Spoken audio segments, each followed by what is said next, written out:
নমস্কার বন্ধুরা, সুভদ্রা গোট ফার্মের পক্ষ থেকে সকলকে জানাই আন্তরিক প্রীতি, শুভেচ্ছা, অভিনন্দন। তো বন্ধুরা, কয়েকদিন ভিডিও নিয়ে আসতে পারিনি, একটু চাপে আছি। তো আজকে আমি দেখাবো, আমার অনেক বন্ধু রিকোয়েস্ট করছিল বা আমাকে অনুরোধ করছিল যে চারা গাছ কিভাবে দাদা লাগান বা চারা গাছ লাগানোর পদ্ধতি কি।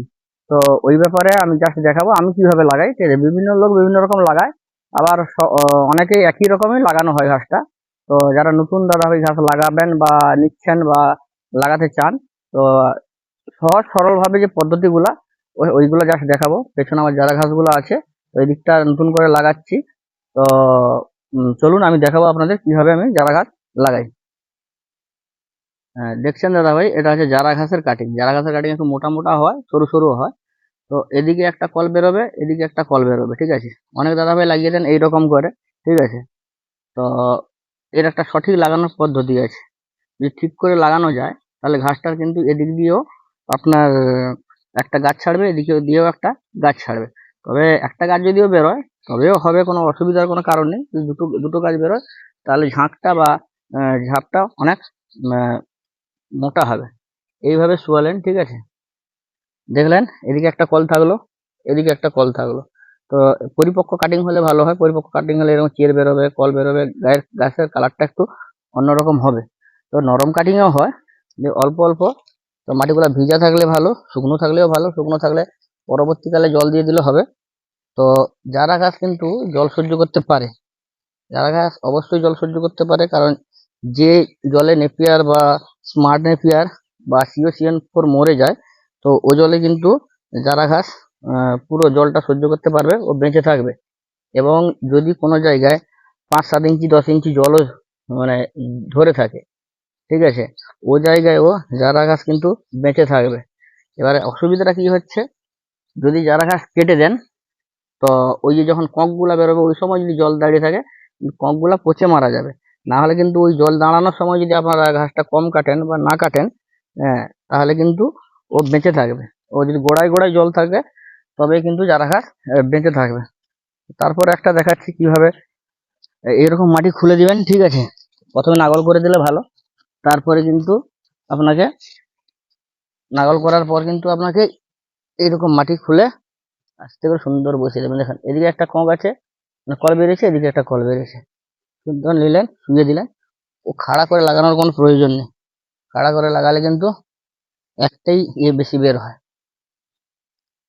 তো এইভাবে দাদা যারা ঘাস লাগাবেন। যারা গাছ কেন, প্রায় ঘাস এইরকম পদ্ধতিতে লাগানোই হয়। তো বন্ধুদের বলবো, ঘাস যখন পয়সা খরচ করে নিচ্ছেন, ডবল গিটের কাটিং নিলে ভালো। সিঙ্গেল গিটের কাটিং অনেক দাদাভাই লাগাতে পারেন, তো অসুবিধা নেই। তো এইভাবে আপনারা ঘাস লাগাবেন। পরে কিন্তু এই আগাছাগুলোকে তুলে দিতে হবে, তুলে দিব আমি টাইম করে। তুলে দিয়ে কিন্তু সার দিয়ে দিতে হবে। এবং অবশ্যই আপনারা বেড়া করবেন। মানে বেড়াটা দিয়ে দিলে কিন্তু আপনার বাইরের যে ছাগল, গরু, ভেড়া এসে কিন্তু আপনার গাছটাকে নষ্ট করতে পারবে না। তো আমি বেড়া দিয়ে দেবো, বাঁশ কাটা চলছে আমার। তো দুটো লাগালাম, আরো একটা দেখাচ্ছি কিভাবে লাগানো হয়। তো জারা ঘাস কিন্তু অনেকে বলে যে জলে হয় না, কিন্তু জারা ঘাস জলে বাঁচে। আমি নিজে দেখেছি। কারণ এর এই এই এই এই এই জমিনটার সেদিকটা লাগানো ছিল, তারপরে প্রায় 4-5 দিন বৃষ্টি হওয়ার পর অনেকটা জল জমে গেছিল। তার বাদেও কিন্তু আমার সে ঘাসগুলো হয়ে গেছে বা বেঁচে গেছে। কিন্তু নেপিয়ার হলে বা স্মার্ট নেপিয়ার হলে বা ওই যে পাকচং বা হলে কিন্তু মরে যায়, আমি দেখেছি।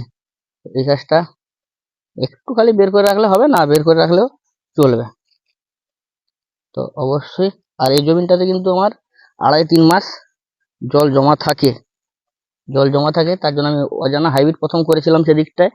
হ্যাঁ, আর সেদিকটায় তো অজানা হাইব্রিডটা তুলে অন্য সাইডে করে দিয়েছি। দেখছি এটা কিভাবে হয়। আমি যতটা জানি যে যারা ভালোভাবে জল সহ্য করতে পারে, তো দেখবো আমি বর্ষাকালটা কিভাবে কি হয়।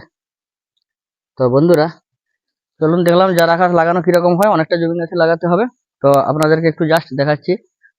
অজানা হাইব্রিড কিছুদিন আগে কেটেছিলাম। ওই যে দেখেছেন পিছনের বাড়িটা, ওটা কিন্তু আমার মোটামুটি হয়ে গেছে। আবার নতুনভাবে ছাগলকে খাওয়ানোর উপযোগী হয়ে গেছে। আর একটু চলুন, এই যে জারা ঘাসও কিছুদিন আগে কেটেছিলাম, ওই জারা ঘাসগুলা বর্তমান কিরকম হয়েছে বা কিরকম ফল ছাড়ছে একটু দেখে দিই।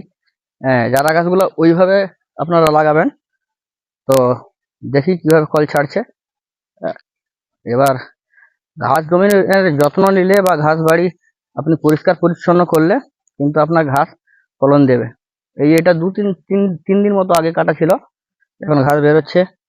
এগুলো তার 2-3 দিন আগে কাটা ছিল, এগুলো একটু আগে কাটা ছিল। দেখুন প্রায় আমার হাইটে হয়ে যাচ্ছে। আমার হাইটে হয়ে গেছে।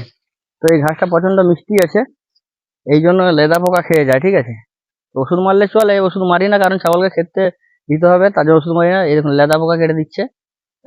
তো হয়ে যাবে ওগুলো, আর একটু বেশি হলে আর লেদা পোকা কাটবে না, একটু নরম আছে তার জন্য কাটছে, আর ঘাসটা মিষ্টি আছে এই জন্য আপনার লেদা পোকা কাটছে। এই দেখুন COCN4 আছে আমার এই লাল ঘাসটা, কিছুটা আছে। তো এগুলো আগে আমি ঠিক ফলন পেতাম না, মানে হতো ততটা আমার ভালো হতো না। যারা জবে থেকে লাগিয়েছি মোটামুটি এটাও কেটেছিলাম, আর সে চারাগুলোও কেটেছিলাম, মানে এটা বরঞ্চ আগে কেটেছিলাম। এর ফলনটা দেখুন আর ওই চারার ফলনটা দেখুন, মানে রাত দিনের তফাৎ।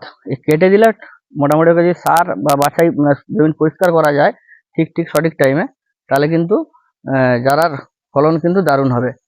তো অবশ্যই আপনারা ঘাস চাষ করুন, কারণ ছাগলের উপযোগী খাওয়ার জিনিস হচ্ছে সবুজ ঘাস। সবুজ ঘাসের বিকল্প কোনো নেই, কারণ দানা খাইয়ে ছাগল পালন করা মুশকিল। তো দানা একটু কম শতাংশ দিতে হবে, দানা না দিলেও নয়।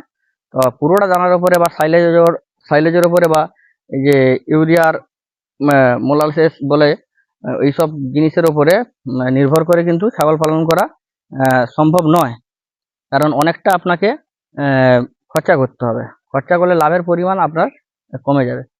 তো অবশ্যই আপনাদের পরবর্তী ভিডিওতে দেখা হবে। নমস্কার, সুভদ্রা গোট ফার্মের পক্ষ থেকে সকলকে অসংখ্য অসংখ্য ধন্যবাদ।